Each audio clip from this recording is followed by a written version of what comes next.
Untuk hasil yang maksimal, putar video ini sampai selesai, agar dapat diamalkan dengan baik, serta dapat membawa perubahan pada hidup Anda. Semoga Allah melimpahkan rezeki kepada kita, amin ya robbal alamin.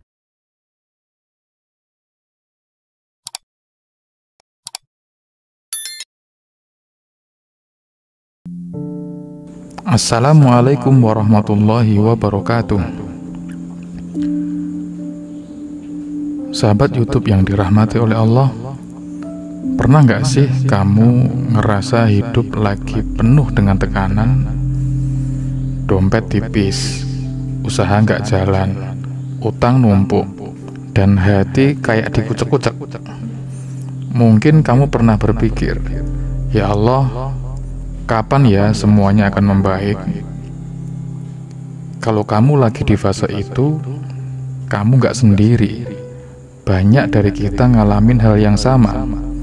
Tapi tahukah kamu, ada satu surah pendek dalam Al-Quran yang Allah turunkan bukan cuma buat nenangin hati, tapi juga buat ngasih petunjuk bahwa di balik sempitnya hidup ada jalan keluar.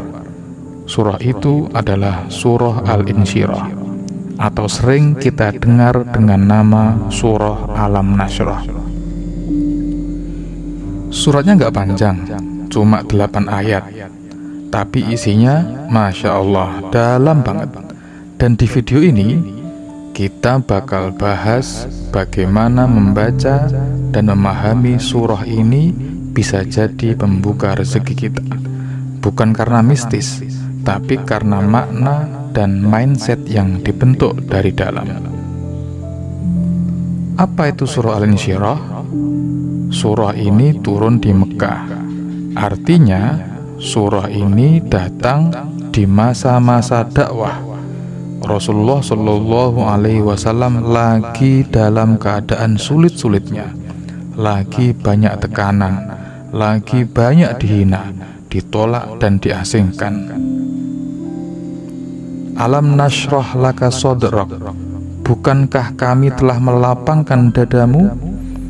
Bayangkan, di saat Nabi sedih, Allah malah nggak ngasih harta, Allah nggak kasih bala bantuan, tapi Allah bilang, kami lapangkan dadamu. Artinya, sebelum rezeki lahir dan datang, Allah kasih rezeki batin dulu, berupa ketenangan, kelapangan hati, dan rasa syukur. Ayat demi ayat dan maknanya dalam hidup kita. Mari kita bahas pelan-pelan.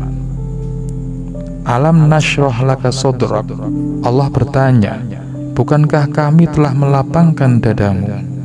Maknanya, Allah ingatkan kita bahwa semua beban bisa ditanggung kalau hati dalam kondisi lapang.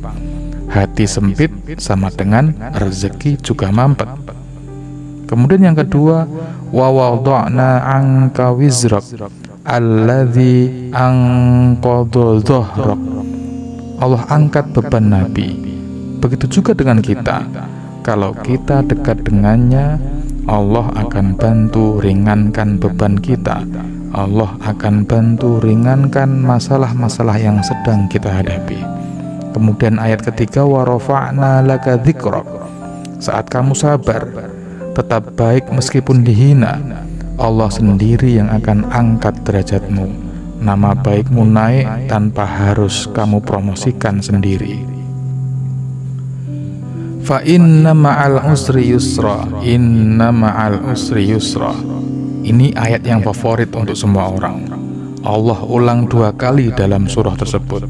Susah itu datang, tapi barengan dengan kemudahan. Dan kemudahan itu tidak hanya satu, tetapi banyak kemudahan. Fa'idha faraghta fansab wa ila rabbika farghab. Kalau sudah selesai satu urusan, jangan malah layeh-layeh. Lanjutkan lagi untuk berikhtiar dan selalu arahkan niat dan harapan cuma kepada Allah semata. Kenapa surah ini bisa jadi pelanda rezeki?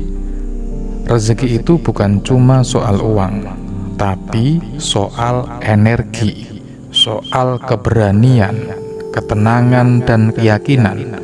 Surah ini menyentuh langsung ke pusat energi kita, hati kita.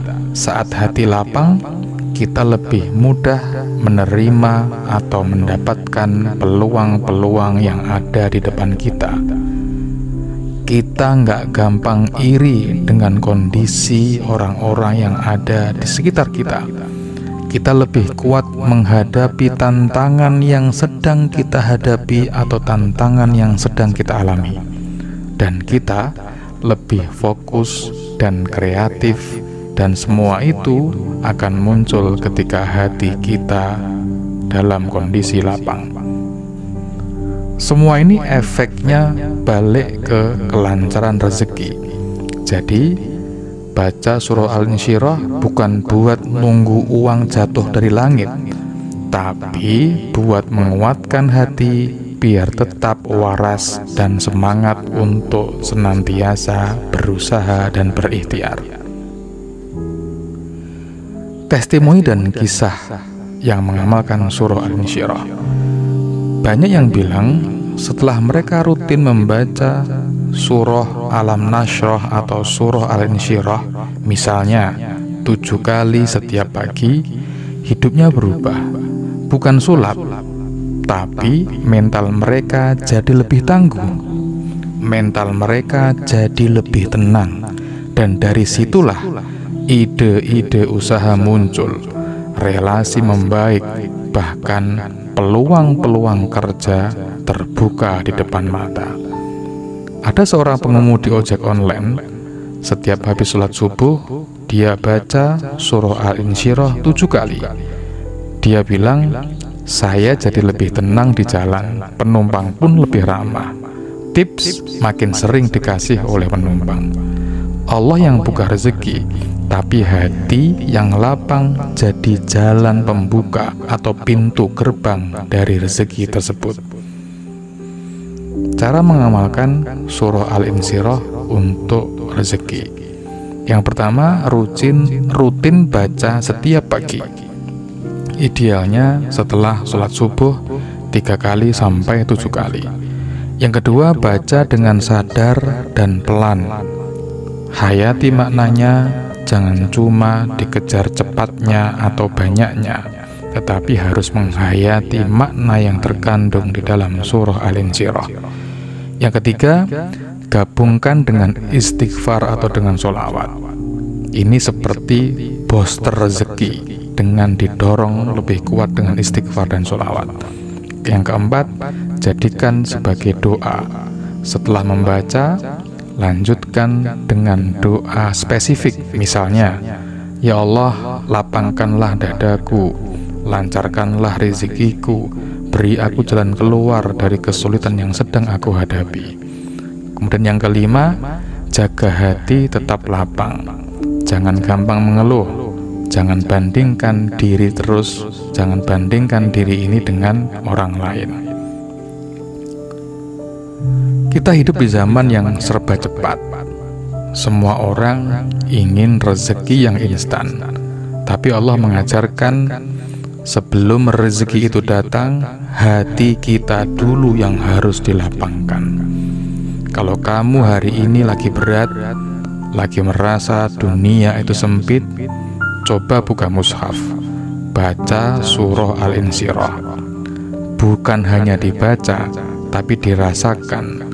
Hadirkan perasaan bahwa kamu sedang berbicara langsung dengan Allah Subhanahu wa Ta'ala. Dan lihat, perlahan hidupmu akan berubah. Mungkin gak langsung kaya raya, tapi kamu akan merasakan kelapangan, ketenangan, dan keyakinan yang membuat langkahmu jadi lebih ringan. Jangan lupa untuk like video ini kalau kamu merasa video ini sangat menginspirasi dan membantu. Share ke orang terdekatmu, siapa tahu mereka juga butuh booster semangat dengan surah Al-Insyirah ini. Subscribe channel ini biar kamu nggak ketinggalan konten inspirasi Islami lainnya. Sampai jumpa di konten berikutnya. Wassalamualaikum warahmatullahi wabarakatuh.